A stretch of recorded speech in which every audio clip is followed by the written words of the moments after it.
What's up guys, Few here, and this is a balanced Druid guide. I'm going to go through some of the basics for anyone that's starting to play Druid, or balanced Druid to be more specific. I'll go through the core abilities. We have the Eclipse, which I'll go through in a minute. We have Moonfire and Sunfire, which are our dots. They're going to keep you up to maximise DPS. We got Wrath, Starfire. You cast Wrath for Lunar Energy, and Starfire when you need Solar Energy, and Star Surge will give you whatever most beneficial to you, so whichever you're closest to, or to which way you're going. So that's like top priority move. They're depending on what clips you're going to, and you just gotta keep them up. So you also have this move here called Astral Communion, which gives you energy depending on what eclipse you want to go to. It gives you 25 energy per second. So I'll go through the single target rotation. So what you want to do, you want to get one cast away from being into the lunar eclipse. So before it starts, you want to cast Starfire, Starfall, or cast a Wrath, pop Incarnation and Nature's Vigil, and then you want to put up your dots. You want to use another Starfall and start casting Starfire and Star Surge. And when you get to the middle of your Eclipse bar, you want to use Celestial Alignment, pop up your dots again, use another Starfall, and then keep casting Starfire and Star Surge. And you see, I'm on 70k, 80k without any buffs at all, with buffs at easily 100k, 120k, and I'm wearing mostly resto gear, so if you was wearing Boomkin gear, for Boomkin only, then you're gonna do a lot more. And then what you want to do is just carry on, go casting Starfire until you get to the solar eclipse, cast Wrath to get to the lunar eclipse, and then keeping up your dots. And then you just want to repeat that. You want to keep going to each eclipse. When you get to a lunar eclipse, you want to cast Starfall because it'll come off cooldown, and it's just a little increase DPS. You keep casting Starfire, and then you'll get to the solar eclipse, and you keep repeating that until your cooldowns come off cooldown, and then you repeat the burst phase again. And I'll go through my talents, which will explain Nature's Vigil and Incarnation, so then you can understand those. I've got Wild Charge just for a bit of movement, Nature's Swiftness to help healing in group raids and groups or whatever, and I use it for PvP. Typhoon for PvP mainly, but if you was PvEing, you just choose whichever one is more useful for the fight. And then on the fifth row, again, it's just whatever CC is more useful. I like Carry the Stun. I'll go through these two in more detail. Force of Nature isn't that good, so you won't want to choose them, but you can choose out of these two.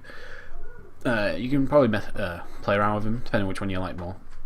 I prefer Incarnation. It just gives you an increase of damage depending on what eclipse you're in. It's nature damage if you're in your solar eclipse, and arcane damage if you're in your lunar eclipse. I'll go through more detail of the eclipses in a sec. You got Nature's Vigil here. It just increases your damage done by 20%, and while it's active, all your single target damage will do healing, and all your single target healing will do damage, which you probably won't be healing much, but you may, so you can help out with a bit of healing. This roll depends on which, depending on the fight really. Depending if you can get Heart of Wild. You can off heal on certain fights. This one's kind of good. You can heal using the swiftness, and then your Sunfire or Moonfire will do more damage. But the main DPS increase, I think, would be Nature's Vigil. But and then when you're in an eclipse, say you're in a lunar eclipse, or I'll go to an eclipse and I'll show you. Alright, so we're in a solar eclipse. It says here you get damage with all your nature spells by 35%. Nature's Vigil, Incarnation, is 25%, so that's 50%.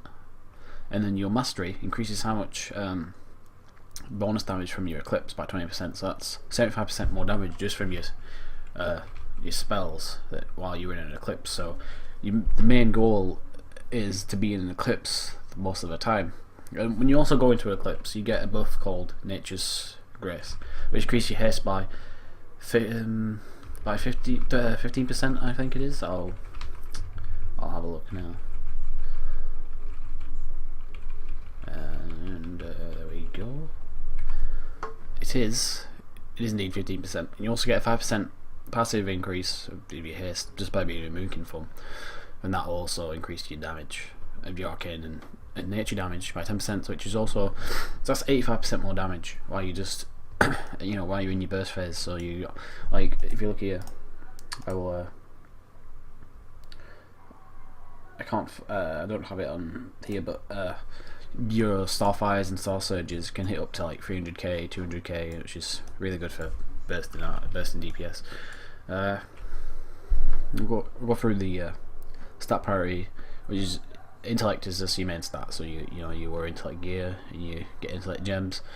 And then your next what you want to do next is you want to get your hit chance to 15%, and that's the hit cap. I got a lot more, but that's because most of this gear is restore, and it's got spirit gems, and it's not reforged out of the spirit. It's got as much spirit as I need, because that's what you do in restore. But and then you want to go for crit, because your Starfire will, your Starfire crits have a chance to extend the duration of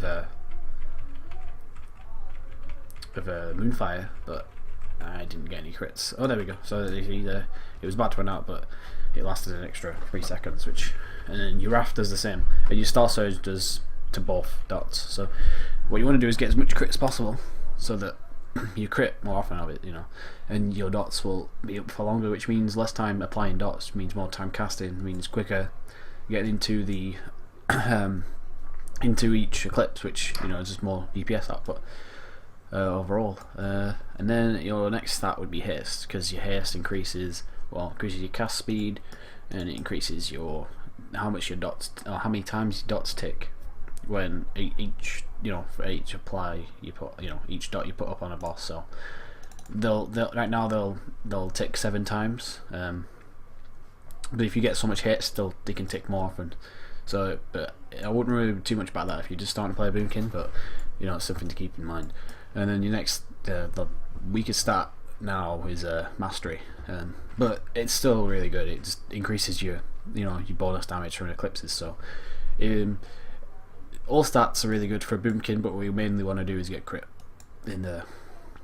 So yeah, I mean, as you see here, I'm forced to Mastery and haste, but that's because most of it's resto gear, apart from the trinkets, legs, neck and chest. I think that's the only pieces that are Boomkin gear. But if you had full Boomkin gear, like Boomkin only gear, then you'd have a lot more crit and a bit less hit chance. Alright, so I'm gonna go through some of the other spells you have that help out raids. Tranquility, it's got a big cooldown, but it helps out. It can help out a lot if your group's low. Just pop it, and it's really helpful. For the healers, you have Symbiosis, which can give you a move, or you give somebody else a move. There's not really a DPS increase one. There is you can get mirror images from a mage, but your mirror images are really weak. So you just choose a move that can help you out more. So for example, you can give a warrior stampeding roar, so that so then you have 2 stampeding roars in a fight, if you need to move often or whatever. That's just something to think about. You also have other moves to help out, CC and all that, like Typhoon, Cyclone, you also have Fairy Fire, but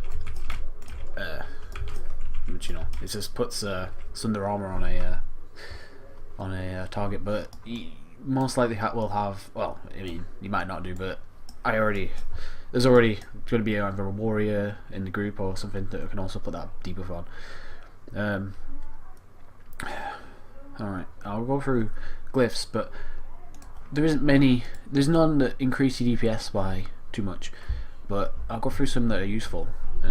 You have Rebirth, which is, when you rebirth battle res somebody, they'll be at full health instead of 60%, but because now it's 60% and not I think it was 20%. It used to be. It's not as good as the glyph isn't as good anymore, but it's still pretty helpful, I guess, if you if you prefer it. But good glyphs I would probably go for would be Moonbeast, Stampede and Roar, and Stampede. Moonbeast lets you heal while in Boomkin form, so you can trank and you'll be in Boomkin form, which means less time going back into Boomkin form. It's just for convenience, really. Stampede and Roar now lets you use that in Boomkin form as well, or Stampede lets you use that as Stampede and Roar in Boomkin form, or in any form really. You don't have to be in bird form or cat form to do it.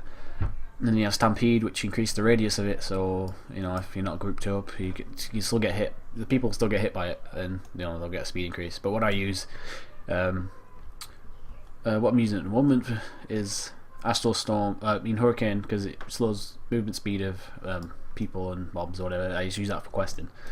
But I guess what you'd want to probably use is Stampede and Roar, and the Moonbeast, and then they're the more convenient ones. They'll help you out a lot.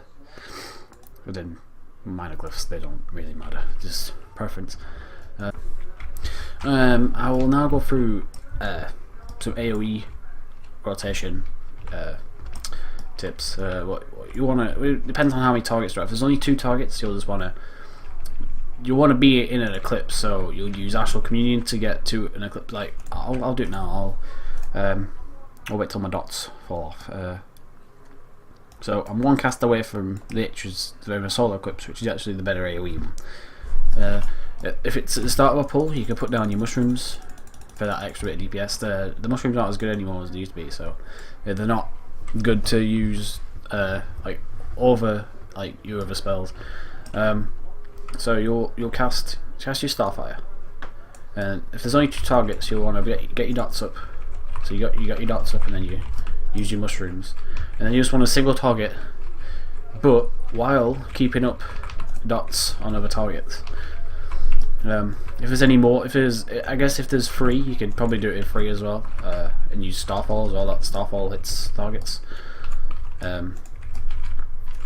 I've not even got any buffs up, and I'm not even doing it as well as it could be, and I'm still at 50k DPS. But if there's any more than, I'd say if there's 4 or more targets, you want, instead of keeping your dots up on everybody, just use Hurricane, or it'll be Astral Storm if you're in your Lunar Eclipse, and that is a better DPS increase than putting dots on everybody.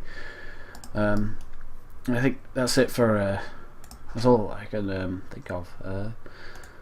I will be doing a dungeon, and to go through, you can see it in action or whatever. So if this helped, or if you like this video, leave a like and whatever, comment, all that sort of stuff. And I'll also be doing a Feral and Guardian guide, so if you play Feral or Guardian, keep an eye out for them, and I will see you in the next video.